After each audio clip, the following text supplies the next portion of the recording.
This week in Act Out. In headlines from the front lines, are you on the wardrobe watch list? Sharks may soon be getting laser beams thanks to a new military project. Catholics fill baby bottles with their own blood. Shell knew too. The growing wave of teacher strikes and tree sits. And finally, Grayson Earle joins us to talk about his latest project, using cryptocurrency to battle the prison industrial complex. From tweets to marching in the streets, this is Act Out. Blockade! Bulldozers swarm outside the checkpoint gate. An orange flash broke the hush and blew me into the street. I awoke next to the body of my baby. No! Welcome to Act Out. I'm Eleanor Goldfield, and this is your tipping point. So, starting off this week, let's discuss your wardrobe. And by that I do mean your wardrobe, because it turns out that our government looks for would-be dissidents and enemies of the state based on what people wear. Namely, if they wear, black. Department of Homeland Security documents show instructions to law enforcement on, quote, potential indicators of planned violence. The list includes things like carrying knives, but also innocuous activity like wearing dark clothing or bandanas, scouting a marching route in advance, and carpooling to a demonstration. Actions that could apply to a wide swath of protesters. Yeah, no shit. You know who else carpools to demonstrations? Anyone who's ever tried to park at a demonstration.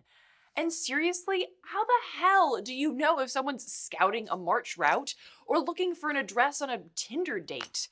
But I do totally agree. Only anarchists wielding Molotov cocktails ever wear black. That is true.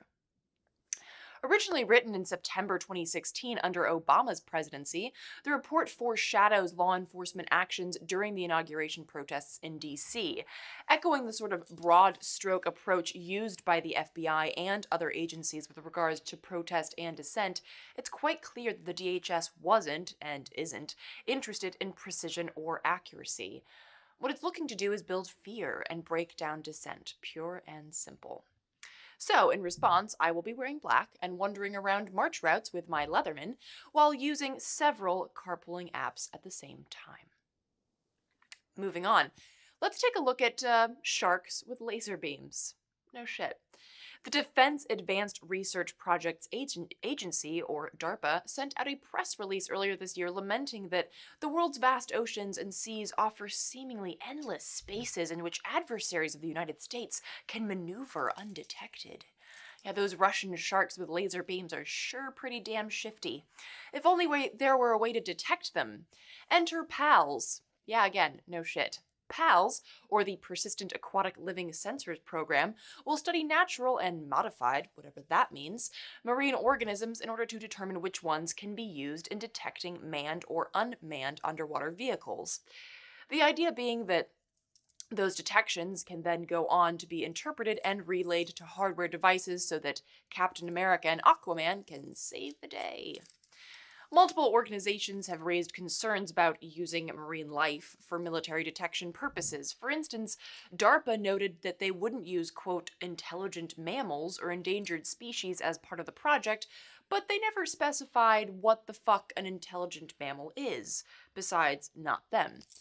After all, less than a year ago, a report came out detailing the miserable lives of the 85 dolphins housed at the naval facility in San Diego, who were, quote, used for naval exercises, including some extremely dangerous stunts, and medical research. If only Dr. Mengele had thought of using dolphins instead. His place in history would be pedestaled and revered. Further concerns center on the modified marine organism issue. DARPA proposes to modify some species in order to optimize their senses for detecting man-made objects. The resulting breeds would essentially be genetically modified organisms and could disrupt or even collapse existing ecosystems.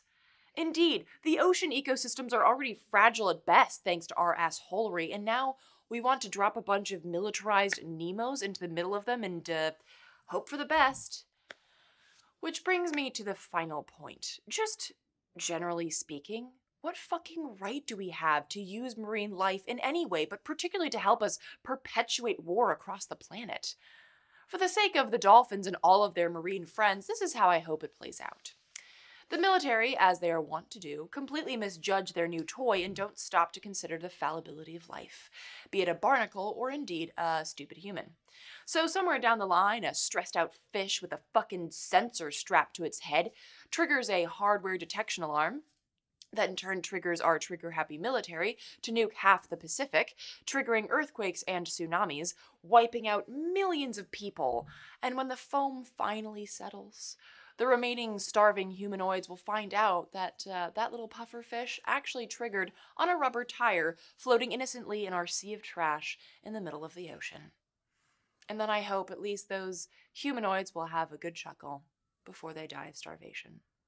And then perhaps we will have realized too late that we should have left the fucking oceans alone. I'm also available for children's story time for those of you who are interested. Now, speaking of the military, prepare yourselves for the best headline I've seen in a while. Activists raid nuclear submarine base with hammers and baby bottles of their own blood.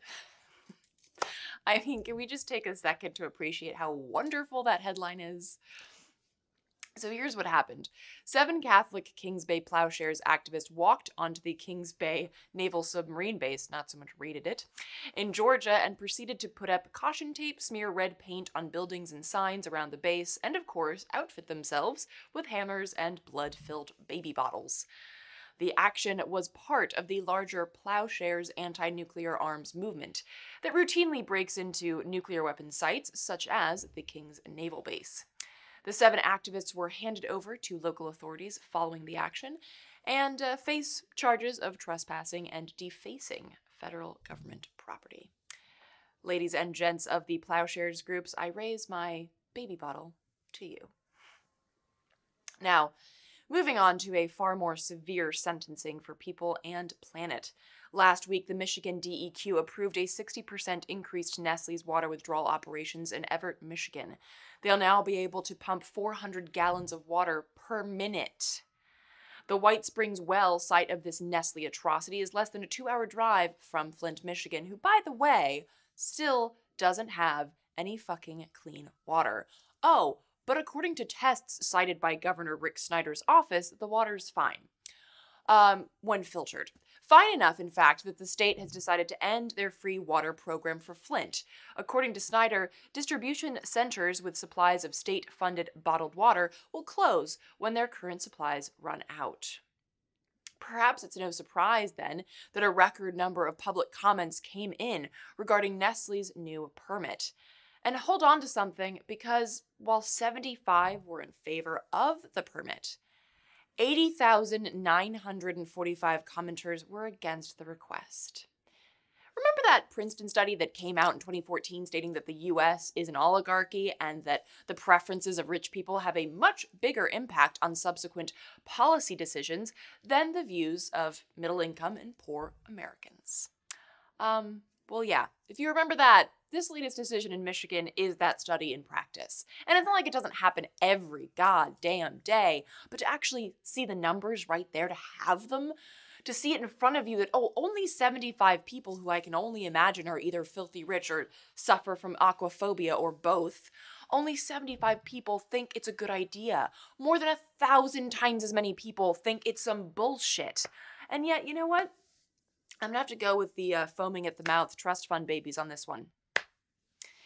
Yet another example of oligarchical fuckery combined with gross corporate malfeasance is the report that came out last week, showing that, like Exxon, Shell knew that fossil fuels created climate change risks back in the 80s.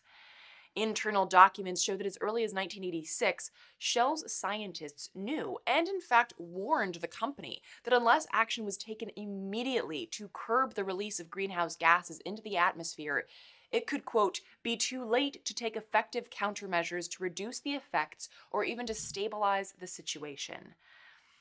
But, you know, that wasn't really in line with the bottom line over at Shell, so they essentially shelved that research and instead released statements suggesting that any policy change based on human-engineered climate change would in fact be, quote, premature and could, quote, distort markets. Adding their case to the growing list of climate-based litigation, environmentalists in the Netherlands announced that they'd be suing Royal Dutch Shell in order to force them to cut their oil and gas investments as well as production. Also on the subject of spreading action, the teacher strikes we covered in episode 152 are indeed spreading. Teachers in Oklahoma, Kentucky, and perhaps Arizona, though not as of the taping of this show, are on strike. What some are calling the Red State Rebellion, teachers in these states' grossly underfunded and undervalued schools are demanding something better for themselves and their students.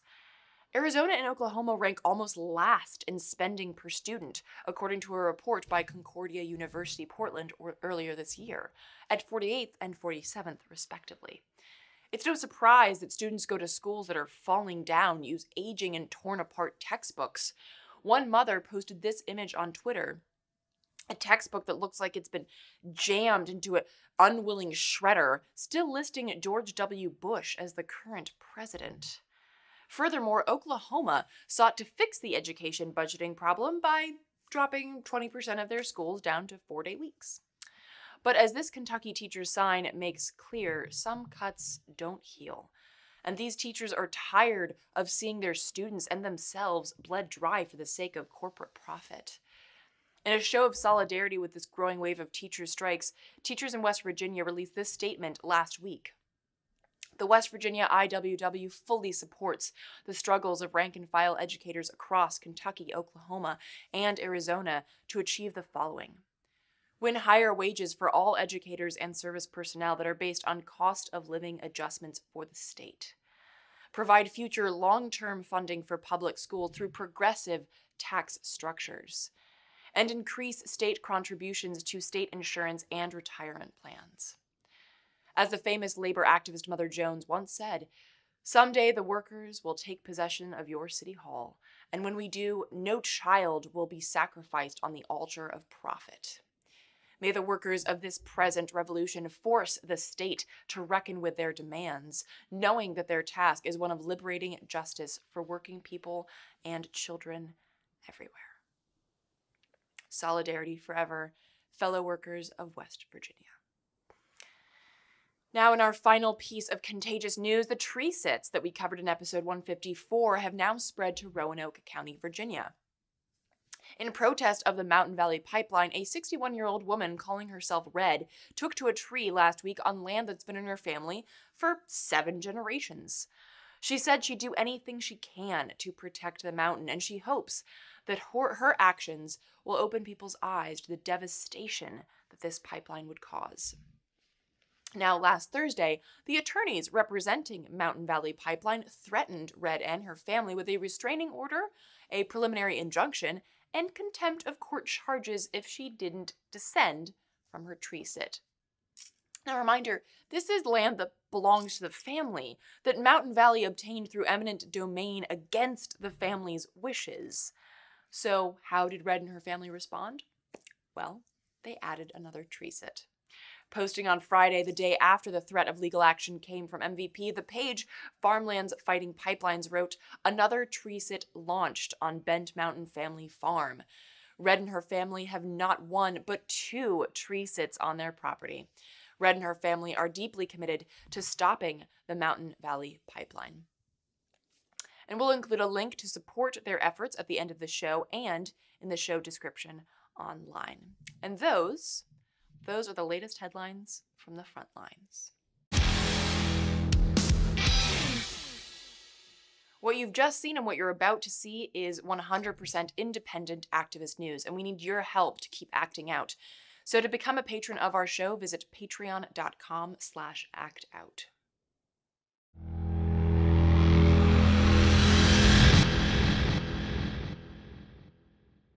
Wrapping up today, we're going to talk about bail and crypto. If you follow our show, you'll know that we've covered cryptocurrencies and Bitcoin a couple of times with Bitcoin expert Andreas Antonopoulos. And we will link to the most recent of those interviews at the end of the show and in the show description. Now, cryptocurrencies and blockchain technology have opened doors into not only how we think of money, but how we can use money outside of the old fashioned transactions that tie us to a centralized and big bank controlled system. Grayson Earle, who we've also had on the show before, a technologist, artist, activist, and member of the video projection team The Illuminator, has created a new project coming out late last year that does just this and takes cryptocurrency's potential a step further into mitigating the harm done by systems of racism, violence, and oppression. A while back, he joined us to discuss Bail Block, the downloadable crypto scheme against the bail system. Take a look. On the Bail Block site, it says a cryptocurrency scheme against bail. Explain that concept.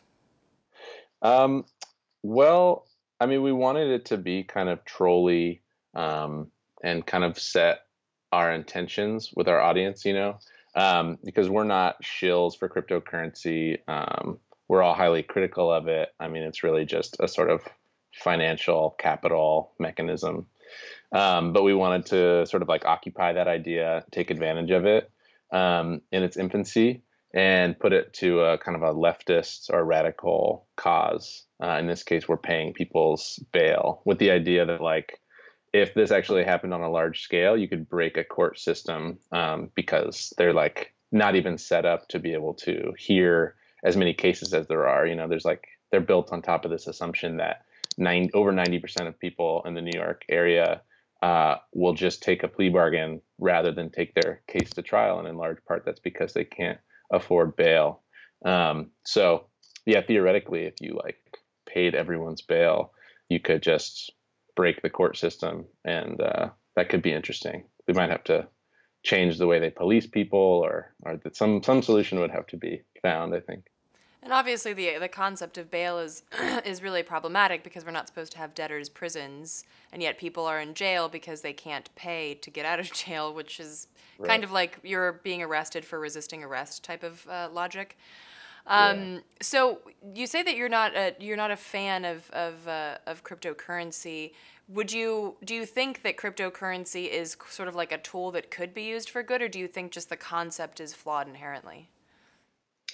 The jury's out on that one. I mean, one thing is for sure is that it's like a libertarian space. I mean, it's definitely dominated by sort of like libertarians, capitalists. And I mean, I don't know. I'm not sure. I've heard of a couple interesting use cases. By and large, people that are using cryptocurrency are doing so for personal financial gain. There's another really interesting project. It's called Terra Zero, and I think it's like in Northern Europe somewhere. They basically are like gifting this algorithm to a forest and allowing it to buy its own liberation. So like it'll sort of sell logging rights off at like a sustainable rate until it can purchase itself, like forever, and just sort of like exist as a forest. So I don't know. I mean, I just don't know. One thing that I do know is that if this does become the new financial system, then it's imperative at this moment for the left to get involved, because, you go to these like meetups, cryptocurrency meetups, and it's the least diverse group of people I've ever seen. And they keep talking about how it's a revolutionary financial system, but how revolutionary can it be if it's benefiting the exact same cast of characters? So I think it could be good. Cryptocurrency could be used for good if good people sort of intervene at this critical juncture and get involved and start thinking of ways to implement it for the betterment of humanity and the world. So talk about the way that Bell Block is set up. It's not about gifting Bitcoin. It's about the mining of Bitcoin. Talk a little bit about how what is the workflow situation that gets it from the mining spot to where it actually pays somebody's bail. Right. Yeah. Well, for one, we actually don't use Bitcoin. We use a different cryptocurrency called Monero, and that's because Bitcoin mining at this point is sort of taken over by these machines called ASICs, which is an application-specific integrated circuit, which is something I only know because I have been studying cryptocurrency for the last year or so. And it's basically like it's a computer that has exactly one purpose, and that is to mine Bitcoin. So it's more efficient, faster at doing so, on a scale of like thousands to one to a consumer level computer.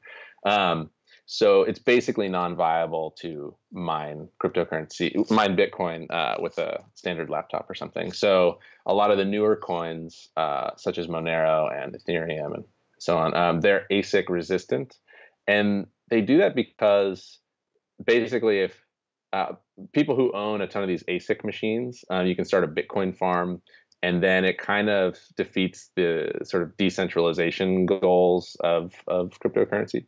So it's kind of seen as like a new evolution in the space. But yeah, we use Monero. It's ASIC resistant, and it's relatively like there's a good return.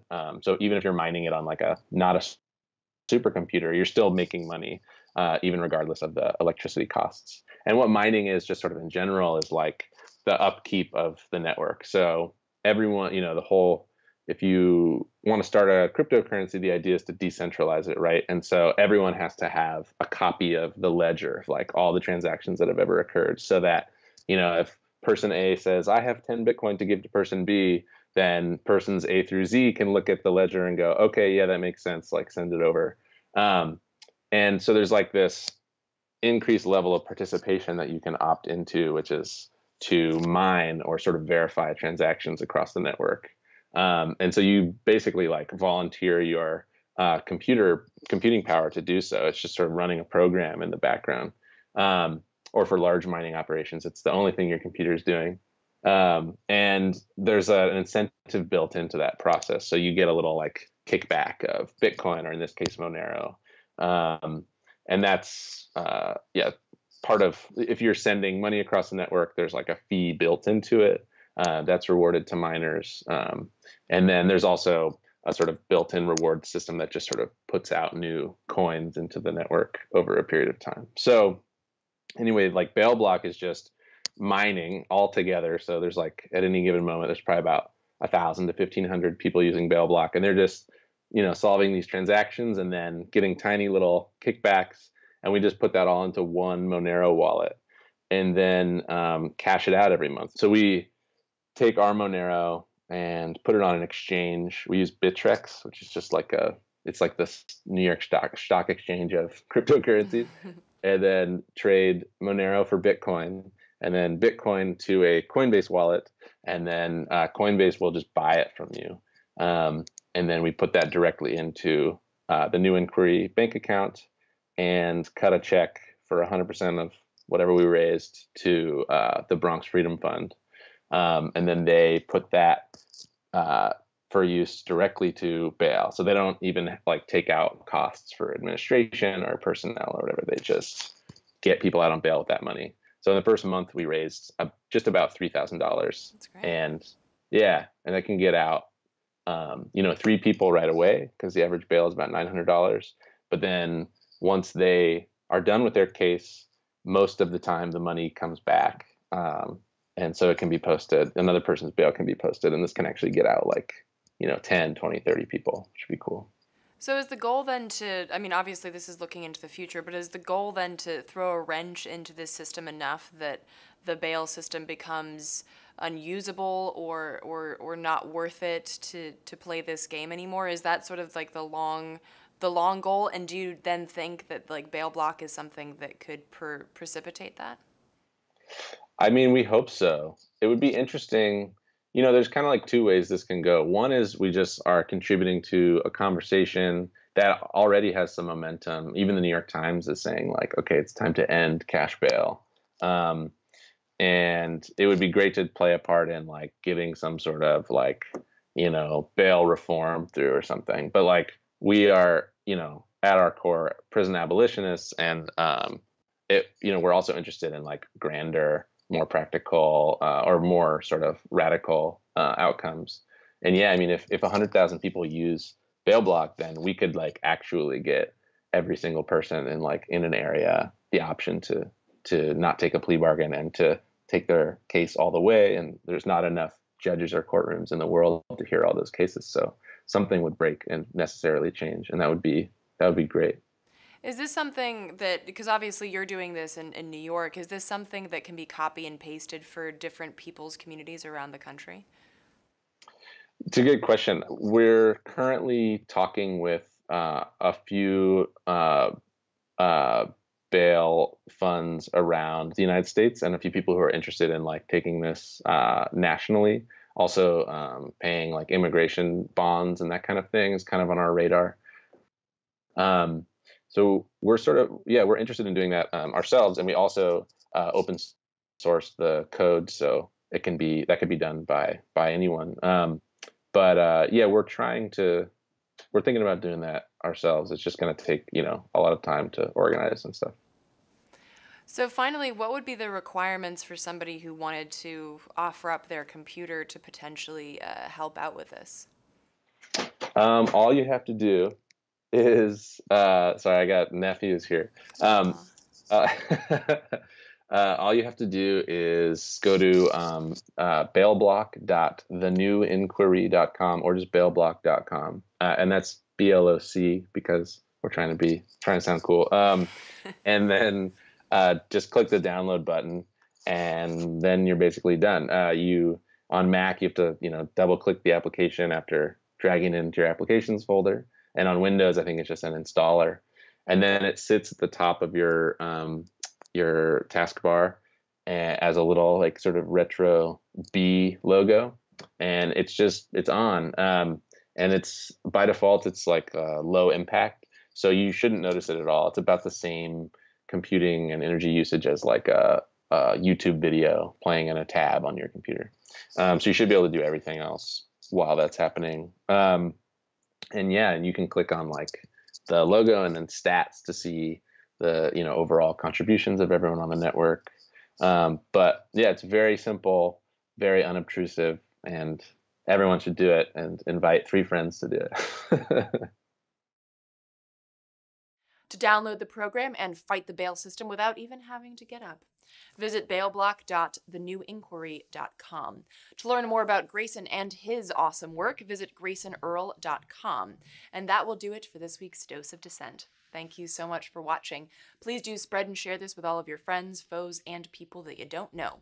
As always, check out the last slide and the show description to find sites mentioned in this week's show. And for interim updates, as well as posted videos, images, and articles, visit us on social media. From the Devil's Den, good night and act out.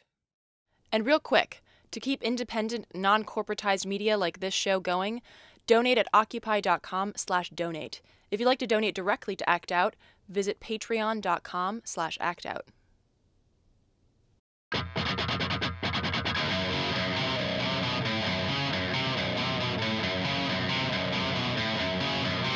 I can hear the boots are stomping. Come on, boys, let's get some rocks to throw. I can't stand to hear my father cry anymore. Time we left one of you motherfuckers dead in the road. We've been backing up inch by inch. We got nowhere else to go. It's been too many years since you pushed and shoved my shove. I'm not a fighter.